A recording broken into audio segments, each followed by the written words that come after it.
Assalamu alaikum, namaste, hotep, shalom alaikum, peace. This is Tracy Lene Muhammad, and I wanted a few minutes of your very valuable and precious time.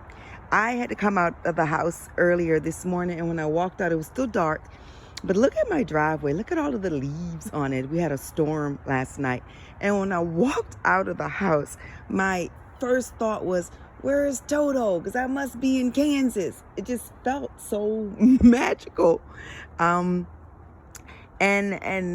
whimsical, I guess is the word. That's the word I came to when I looked and I saw all of those leaves, and there's big leaves, and I heard the way the placement of my bedroom is difficult to hear storms from there, but I felt that it was storming out. And when I came out and saw all of these leaves and stuff, it was like, wow.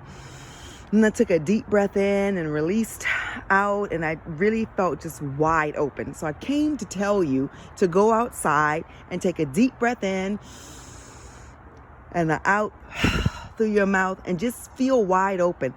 We're in November now, people. We literally have 2 more months to a decade. What are we going to do with it?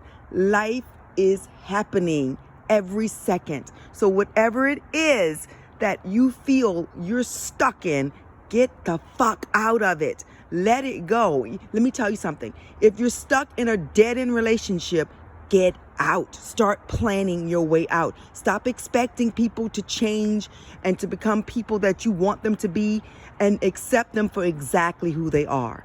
Accept that this is who they are. It works for them and it doesn't work for you, and move on. It's okay.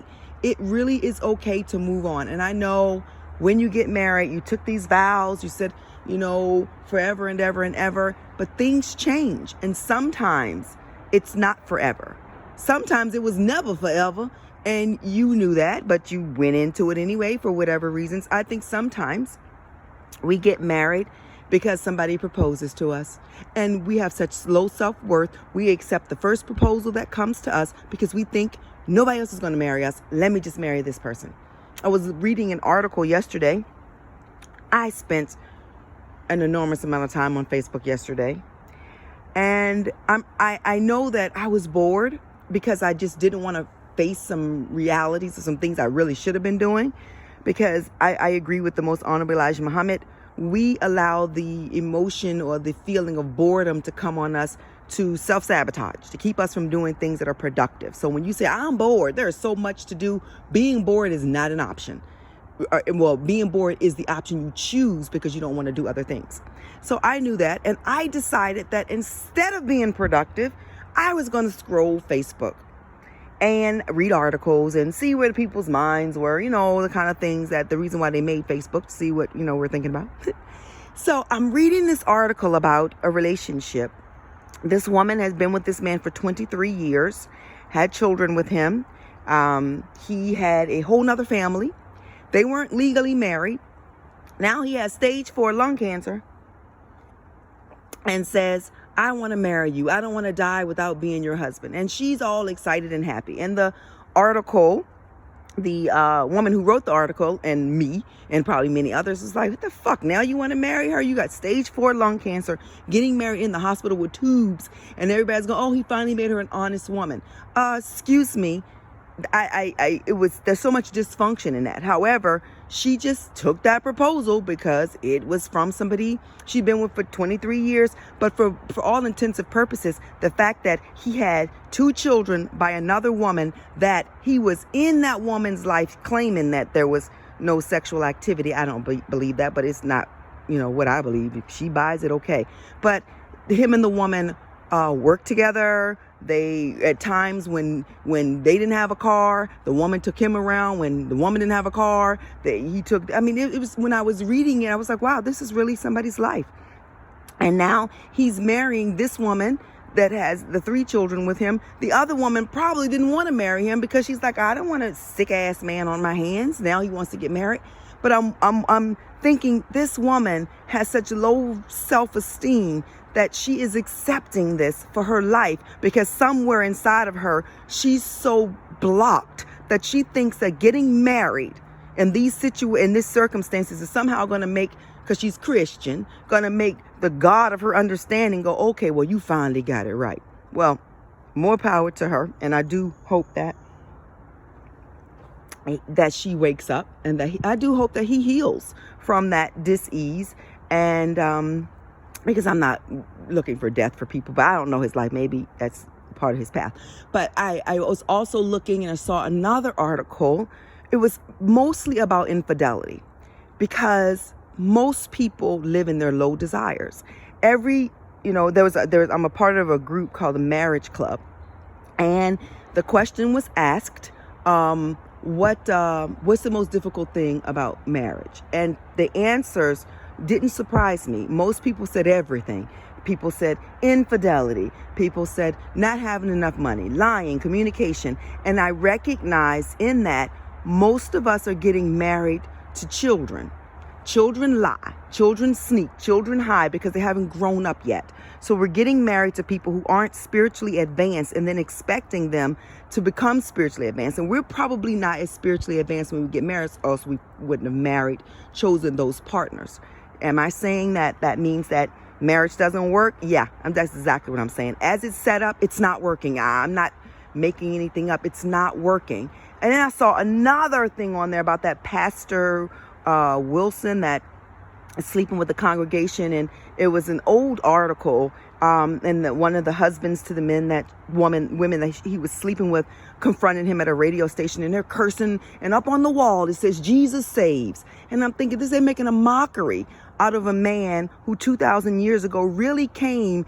He ain't take your sins away because he didn't know you, but he came to show you a better way, and you're not taking it. Now, I'm not judging anybody for what they do, because that's not my place, but pointing out the hypocrisy is not the same as judging.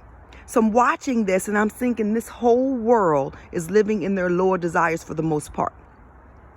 And when you start to come up out of that, and you become more spiritually advanced, and you recognize what sex really is, and the transmutation of sex, and how powerful sex is, then you don't do that to somebody else. You recognize that you have every right. I heard Iyanla Vanzant say this. At any given moment in time, you have every right to look at somebody in their eyes and lovingly say, beloved, I don't want to be with you anymore. You have that right. And that is what a real person does. Somebody who recognizes that you have the right to say, I found something that works better for me, so I'm going to let this go. Now, I know the person might be sad, but if the person is understanding of spiritual law, they'll recognize, let that person go so that a better person can find you first, so you can find yourself, because you're going to be a little messed up, because detaching from somebody you've been with for a while may hurt you, but in the end, you will be better off with yourself, because that's not a person you want to be with. Most people are cowards, and they don't let go of one relationship. They kind of stay in both. And then there are many people who not only stay in both, but are bold enough to let both know that it's going on. Now, if you're doing it in a polygamous way and everybody's happy and it works, I say go for it, because I don't believe that anybody has a right to tell you how to live your life. I believe that you should live it with integrity and with honesty. So if you're okay with sharing, then share on, baby girl or baby boy. That's up to you. Most men are not okay with sharing because their egos are so inflated and this society has decided that men can have many women, but women, you better have just one man or you're a hoe. I was so astounded at the amount of people who called the woman who was sleeping with the pastor a hoe, but didn't call the pastor nothing.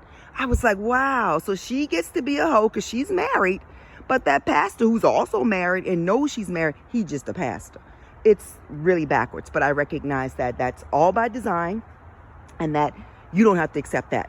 So I really just wanted to show you my Kansas and to talk to you about the stuff I found on Facebook yesterday. It's November 1st. I've decided a long time ago, but it takes practice, that whatever happened in my past, that's where that shit's gonna stay. I'm walking, like, to see my long driveway, I am walking into greatness and perfection and love and joy and peace and understanding.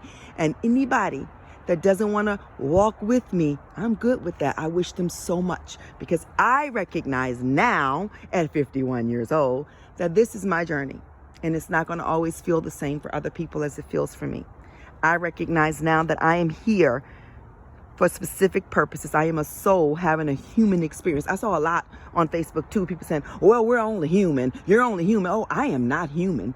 I am a spiritual being having a physical experience, but that doesn't define me, because when I shed this body, I'm still going to be, well, the soul is. The personality called Tracy, that's the part that's just going to fade on off into the ground. If I'm lucky, I'll get a burial. Some people don't even get that. If I'm lucky, then I will have all of my children and grandchildren, and maybe some great-grandchildren around me as they lower me down in that ground without a casket. Because while I don't claim any specific religion, I believe that the Islamic way to bury you is the way to go back to the earth. Just in that ground, not a casket, not something around you, becoming back the food, because your body is food. You ain't nothing but glorified dirt, as Reverend Wilson, the good Reverend Wilson, not that man that needs some help. Reverend Wilson from Union Temple Baptist Church was explaining to me once that